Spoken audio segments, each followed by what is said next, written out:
the world's hugest welcome to you, Katrina Ruth. Some people will have heard of you and they'll be from your group and your page and they will have jumped on, and for other people, they're very new to you. So I just wanted to share just a little bit in the way of introducing you. There's so many different ways that you can be introduced because there's such a range of different things that you've achieved and what you focus on. But for me, I think that's probably one of the most important things about you is you definitely, at least from what we can see of your life, you absolutely practice what you preach, and preach it you do. And that's what we love about you. And not only that, you focus on all the different areas of your life. So you're not someone who, at least from externally, appears to be so focused on your health and fitness that you're not a great mum or you're not a great partner or a parent. So I think that's one of the things that I love most about you, is that you seem to put in this incredible energy in all the different areas of your world from a 360 point of view, apart from the fact you've achieved some massive results, and I'm sure you'll share some of those as we go through today.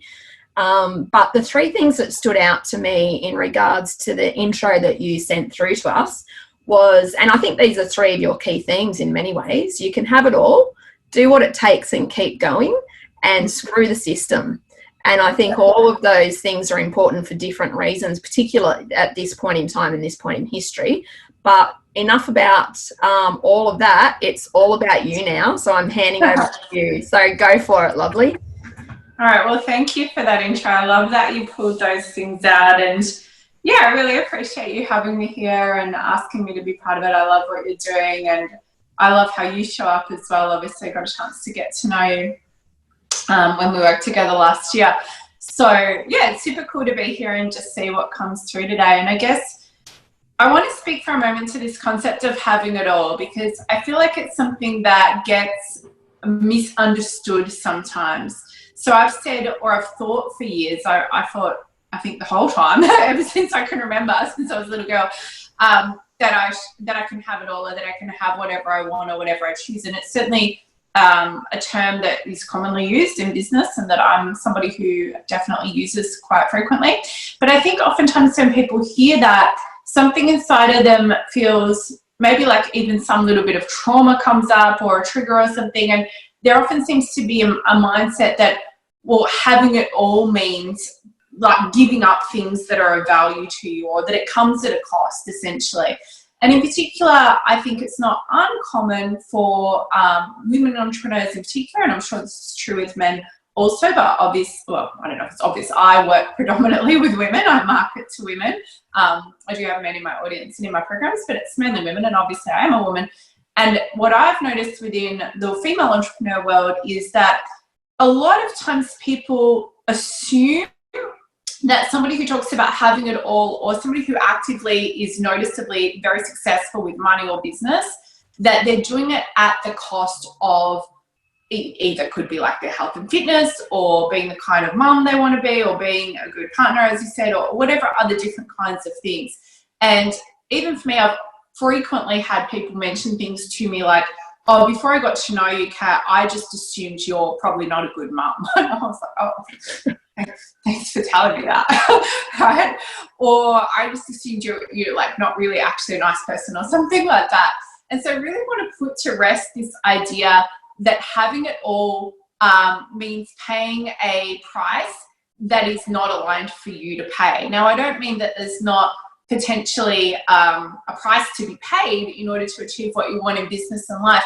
But I believe, and I've proven in my business, and also with the absolutely thousands of women that I've worked with through my programs, and hundreds that I've been able to mentor privately, that you can have it all on your terms.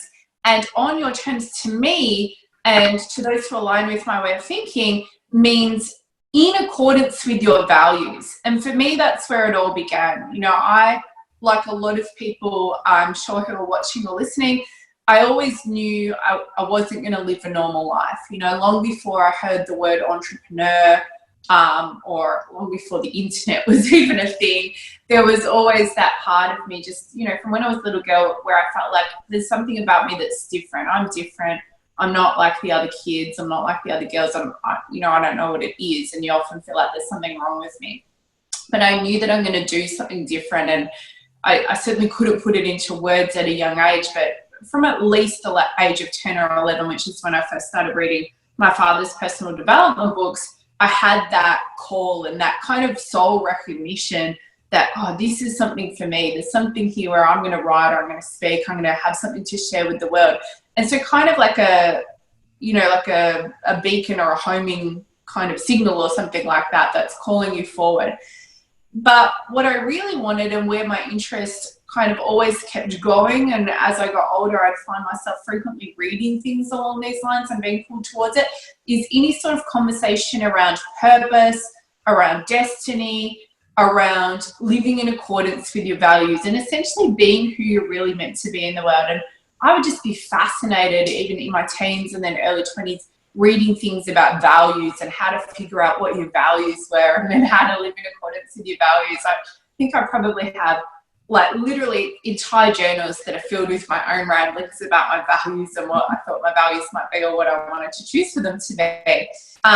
So, you know, there's so many gaps I could fill in there around my story, and, you know, I'll let you ask the things that you want to ask. But I guess the point I'm trying to make here is you can have it all. You know that. You've always known it. You've always felt it inside of you.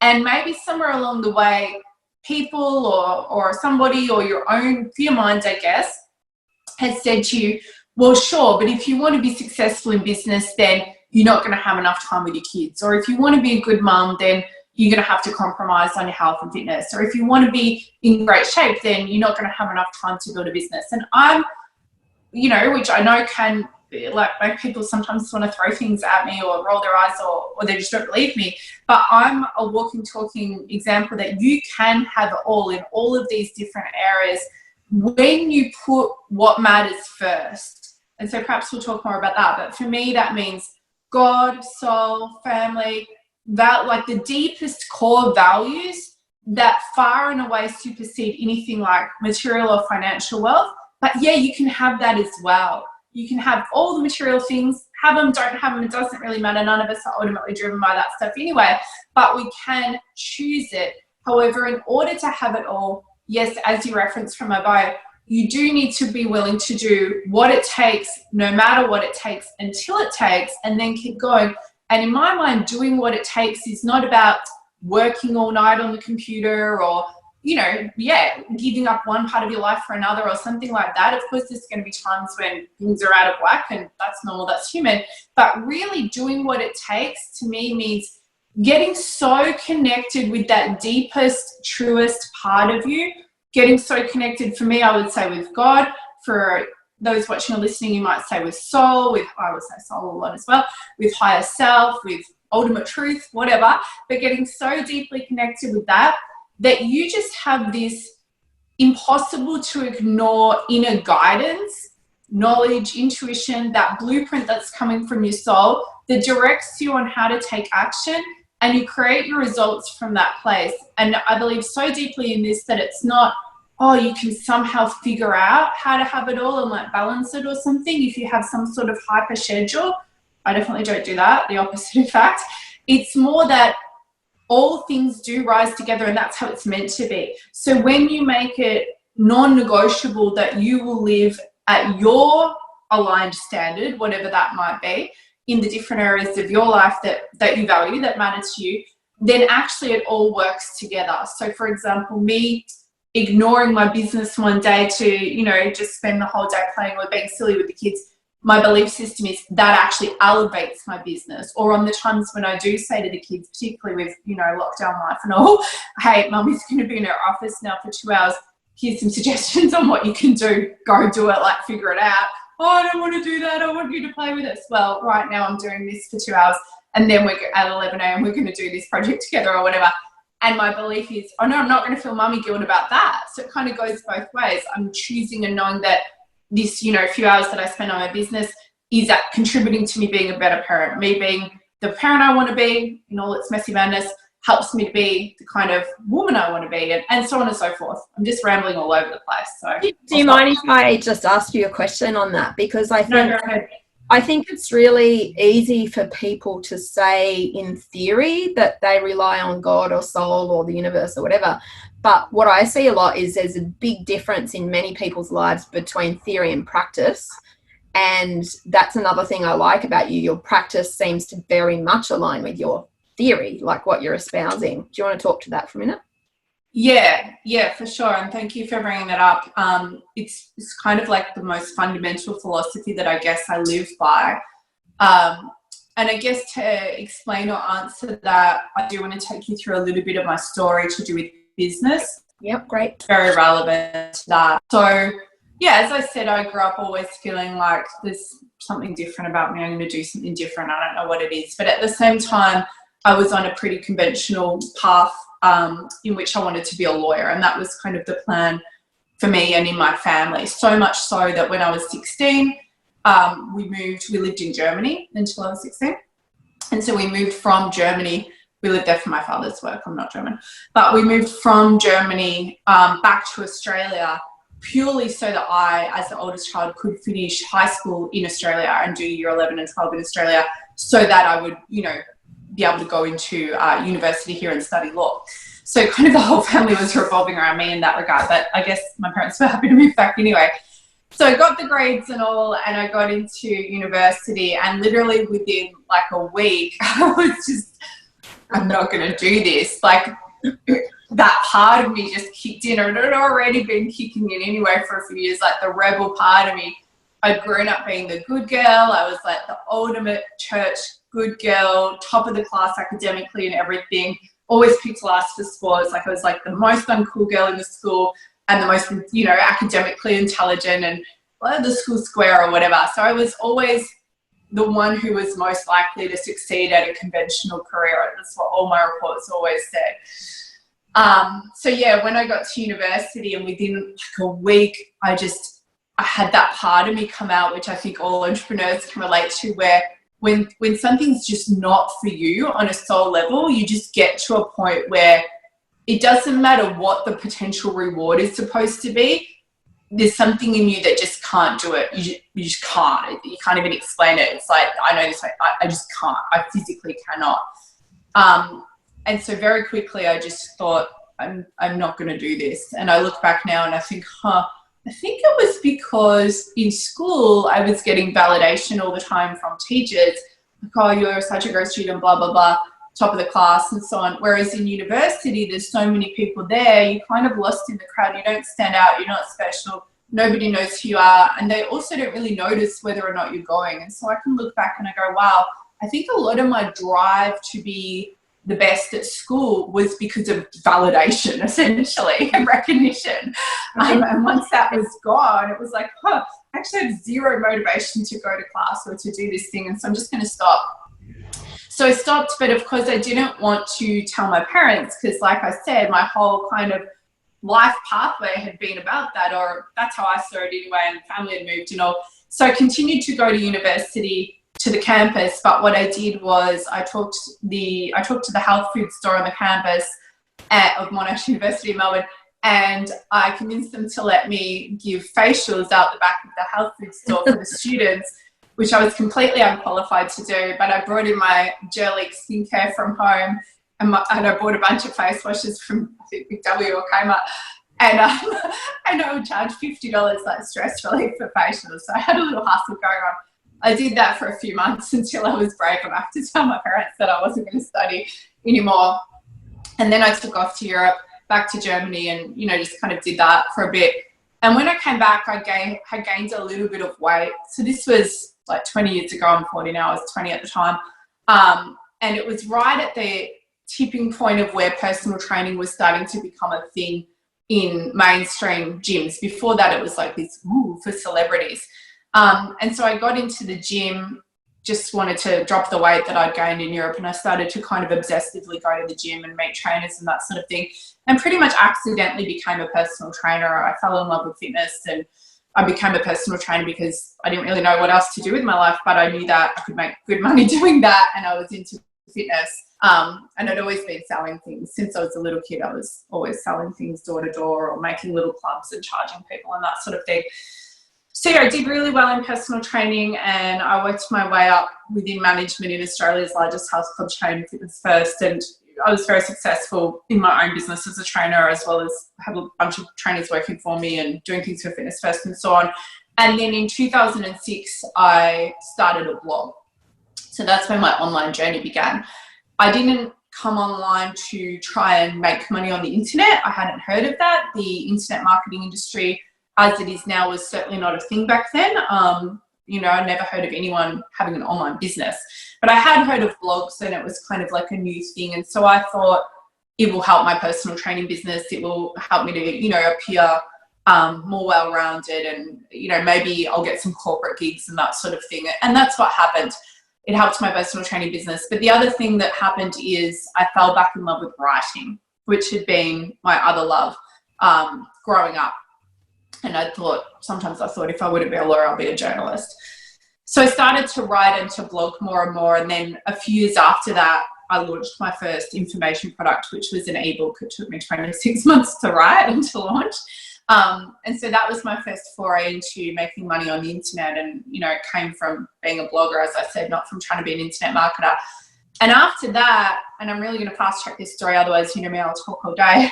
But after that, I just really was in a conversation day to day with the women who followed my fitness blog. It was a fitness, fat loss and motivation for driven women. And it was called Woman Incredible. The tagline was fitness, fat loss and motivation for driven women who just want more, actually. And I would just be in the conversation with these women. It was a very small little audience I had of people following me just on email through my blog. It was before Facebook at first, and then gradually Facebook and so on. And I would always be listening to what they wanted and what they needed. And I had a lot of polarizing viewpoints in the fitness industry. People kind of either loved or hated me within the fitness industry, and I was pretty well known. And so I started to, I guess, kind of accidentally learn the power of really boldly speaking your truth and being kind of that one person that says things that other people are thinking but not saying. And I was putting information products together along the way. And I literally woke up one day, sat down and did all my numbers that I'd been ignoring for months, because I was always good at making money, but I wasn't so great at managing it.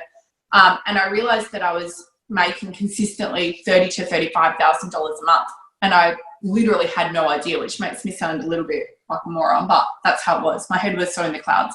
And I didn't have anything to show for it. All the money was just pouring out, I guess, into seminars and courses and things like that, mainly personal development type stuff. And I was like, wow, oh my God, like I've accidentally built a multi-six-figure business online without even noticing it. And I thought to myself, well, shit, this is like a huge fluke basically. And clearly I have no idea what I'm really doing. And I've obviously fluked my way to this point. And what I should do now is I should go and hire the best people in the world to teach me sales and marketing so that I can go to the next level and learn how to do it properly. Because I always felt like everything I do is like messy and a hack job and kind of chaotic and last minute, and I'm not being properly professional and it's not looking how it's meant to look and all that sort of stuff. So I embarked on this journey for about 18 months or a bit over, and I spent a lot of money and I hired the best people in the world to do with sales and marketing, and I learned so many great things. But what that journey was really, and that was like 2012, 2013, what that journey was really was, it was this big journey in me trying to fit myself into a system that didn't align on a soul level. It didn't feel good. It felt contractive and kind of like it was killing me softly, to be honest, which sounds a bit dramatic. But everything I was learning, it wasn't like out of integrity. I don't mean anything like that, but it just didn't feel right for me. It felt like everything I was being coached to do, or everything these really high level impressive people that I wanted to learn from were doing, was stuff that I just didn't want to do. I didn't want to do all these sales calls. I didn't want to run all these sales webinars. I just didn't want to do any of it, but I wanted to be a good student, and I could see that they were more successful than me. So I'm a high achiever, top student type person, like most people who have a drive towards a goal. You're like, okay, I'll do what it takes, right? I'll do the work. So I did, and I did make some more money and all, but it came at such a cost. I felt so out of alignment as a human, first and foremost. I was constantly having anxiety attacks. I was binge eating. I was often just like with this weird purple kind of sweaty flush situation. Like I was having physical responses. And I didn't feel like I was being the kind of mum that I wanted to be. Meanwhile, I was pregnant and living in hospital for a good chunk of 2013 because I had a pregnancy condition where I was told I might die.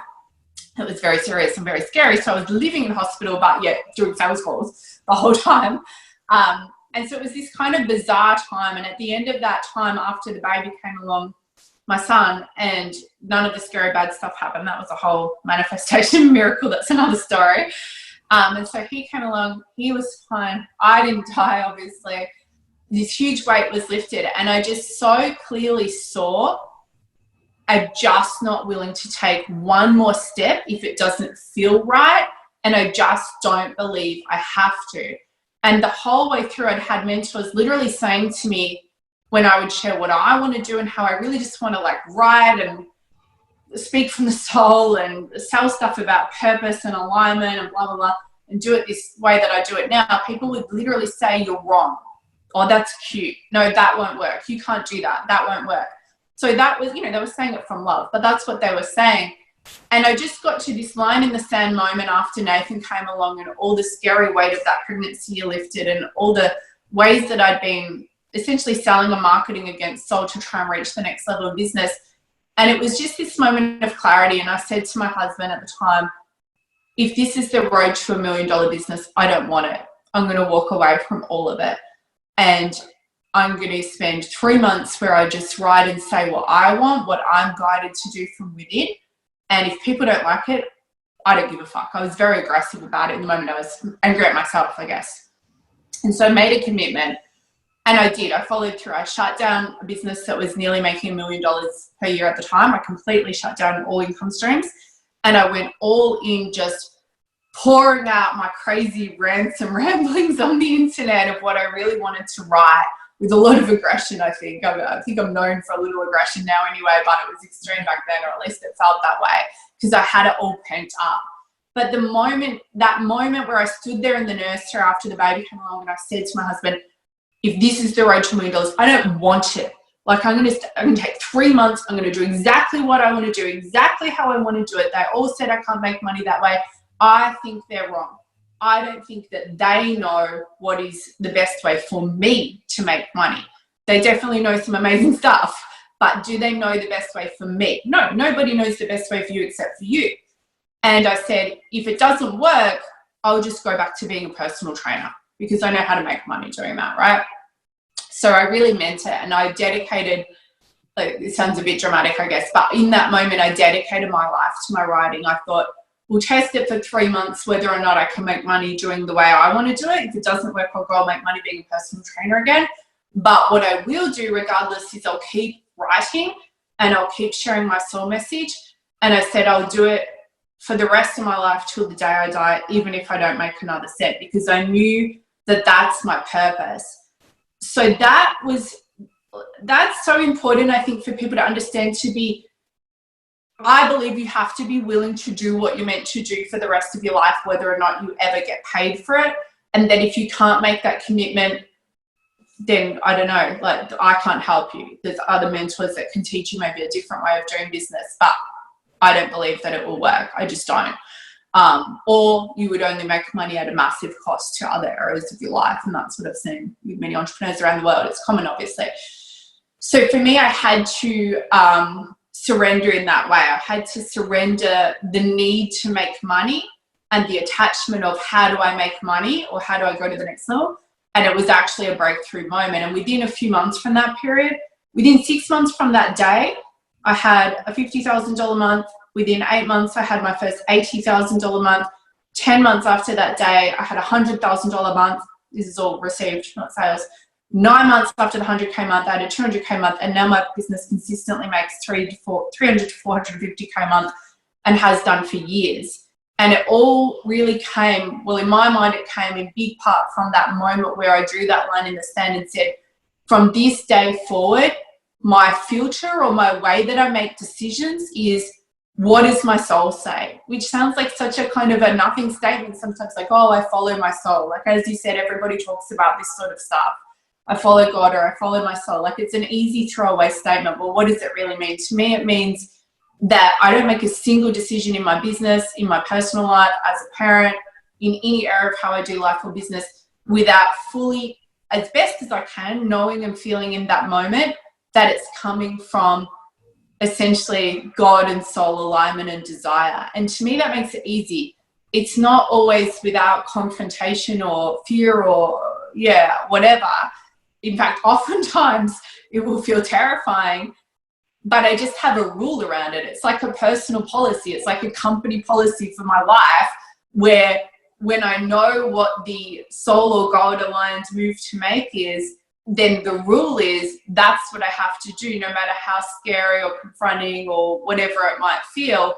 And I truly do then just do it. And I've had many people close to me, like best friends and so on, comment to me on this, like, wow, it's so amazing how you just do the thing that you know you're meant to do, but you do it right away as well. And I'm like, well, yeah, because I proved it like again and again and again, until eventually I was like, I guess I learned that lesson now, that when I say yes to soul, life says yes to me. And even, just in case I ever forgot, I got it tattooed onto my ribs in my own handwriting.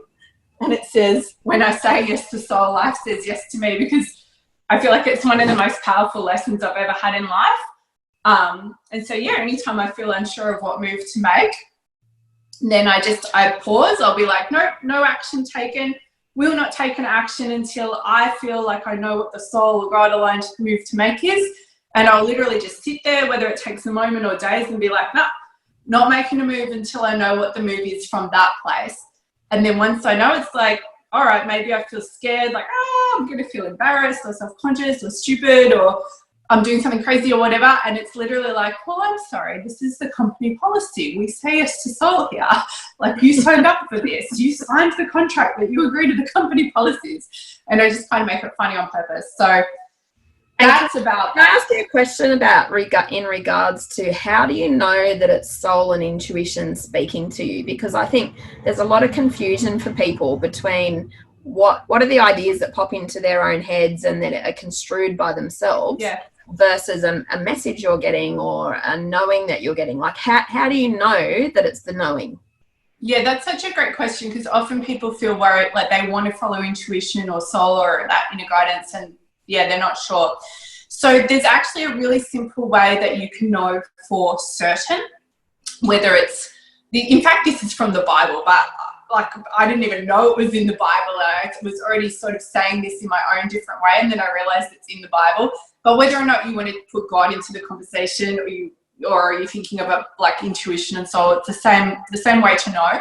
Yeah. And the way is anything that comes from God, soul, intuition, higher self, anything that comes from truth, essentially, to sum it all up, will put you into expansion. So you will literally feel an open, expanded energy. Now, it might still feel scary. In fact, it could feel terrifying, depending on what it is and depending on how it requires you to perhaps, expose yourself or be vulnerable or take some sort of perceived risk or real risk.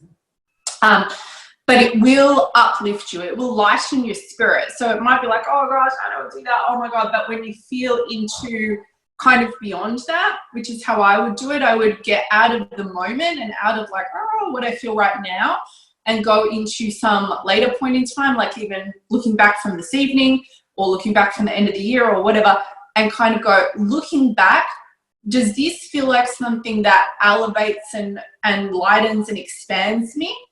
Or does it kind of feel more like, yeah, well, I probably should do that. I guess I should do that. That makes sense. But it kind of has a heavy energy to it, like a contracted energy. So anything that comes from intuition, from truth, from soul, it cannot put you into contraction. Truth cannot contract you. And you can even see this visually. Like you could sit in front of the mirror or stand in front of the mirror and feel into, I'm going to make this decision or this decision.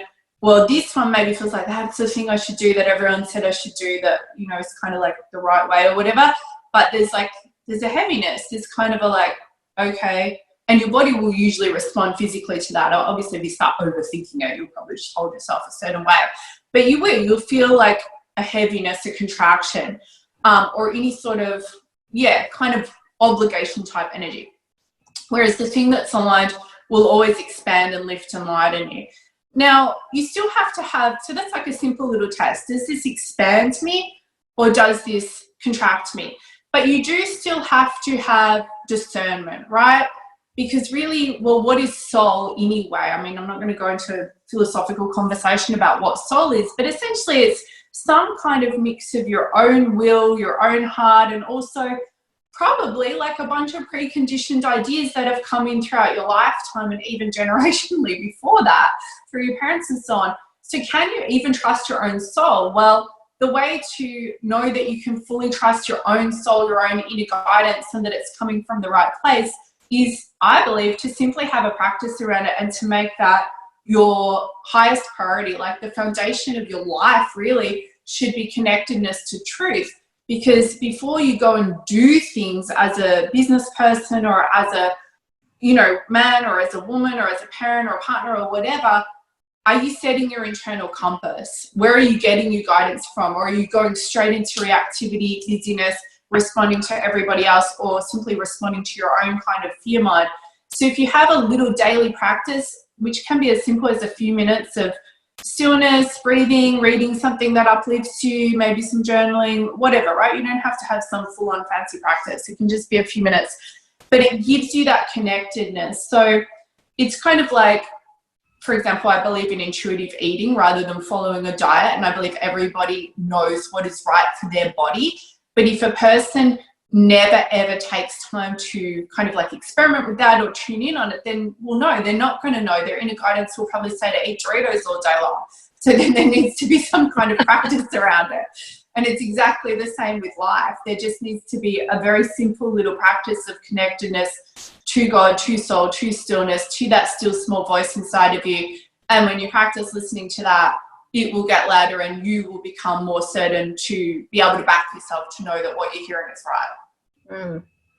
And just, we've got about 5 more minutes and then some question time. But one thing that I just wanted you to reflect on is if you had the wisdom that you have now 10 years ago, what would be the most important element of that you would like to share with people who are listening?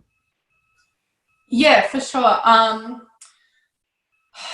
Well, the thing I wish I knew sooner, not that I would change anything because it obviously makes me who I am and help people how I can help them. But yeah, with what I know now, what I would do differently if I had to start all over again would be back myself sooner in being unapologetically me and back myself fully in that. Back myself to know that nobody else knows what is the right way for me. And that's true for all of us. So obviously we're each going to learn from mentors and different people who inspire and move us along the way. And I mean, I'm only happy about all the different mentors I invested in. I always learned so much good stuff. But in the end, the biggest thing I did learn was I'm the only one who knows the way for me. It doesn't matter how amazing this person is, how much they've achieved, or even how certain they are of what I should do. They don't know as well as me. But am I willing to back myself on that? Because so many people feel that inner guidance and they just don't back themselves on it, or they do it kind of like tentatively, like 1 foot in and 1 foot out, which obviously doesn't work. So if I would go back in time and know what I know now, I would make a decision that the filter is all the stuff we've just said. Like, does this feel aligned for me on a soul level? Okay, so I have no clue how I'm going to do it, and I feel like I'm being a crazy person and literally like jumping naked with a blindfold on off a cliff every day. It's actually how you know you're on path most of the time. So I would just make it a rule sooner. And then in a practical sense for business, what I would do is consistently share my message each day in some way, shape or form, and not filter it or edit it. Understand that you are the messenger. Your job is to let the message out. If you know you have a message to share, your job is not to be the critic or the editor of your own message or decide whether or not it's good enough. And that's been huge for me. A lot of people assume I have just like some kind of crazy level of confidence or certainty or something. No, I'm as human as anyone. I frequently post things where I think that is like some next level lame ass bullshit and it's so repetitive and who even wants to hear this, and I sound like an idiot, and like I'll be there like mocking myself sometimes but I'm really good at posting it anyway, and letting the message out every day anyway, because I believe that that's my responsibility and because that was the commitment I made that day in the nursery.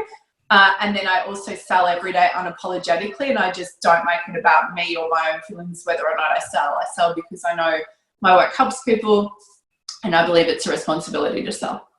Yeah, and I think that's the big difference, isn't it? You can let all the situation and the context and the fear and the panic immobilize you and stay in bed all day, every day if you want to, or you can feel all those things and get out there and do your life the way that your soul is leading you to do your life regardless. And yeah, just make it a rule that you do that. It doesn't have to be like in a military sense. Like obviously if I'm truly feeling like I'm going to spend the day watching Netflix or whatever, I will do that, but I'll really like tune in on it and be like, is this real, or is this just, you know, resistance is trying to kill you? Okay, fantastic. For those of you who are listening, please feel free, if you're on the Zoom link, to jump into the Q&A box and drop a question for Kat or for Katrina. And you're a like an anything goes kind of question girl, aren't you? Whatever someone's got a question about, you're cool with. And the same for those on the live stream. If you want to just jump in any questions that you might have for Kat, and we can go through. So the first question that we have that has come in is someone saying, I'm just going to abridge the question because it's kind of 3 paragraphs.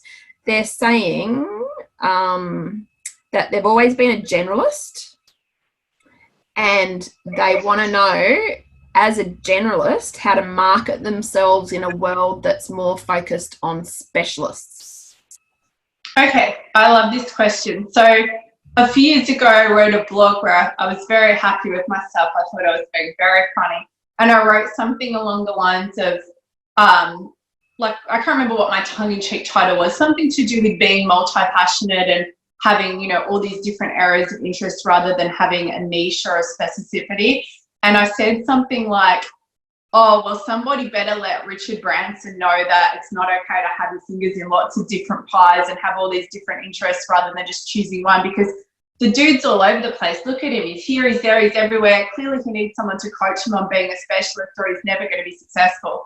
And obviously I was just like, I thought I was being super amusing and I was being a startup. But I was also making the point, like, you're like me, I'm so multi-passionate. I don't have one specialty. I guess after all these years, I could probably narrow it down a lot more than what I could some years ago.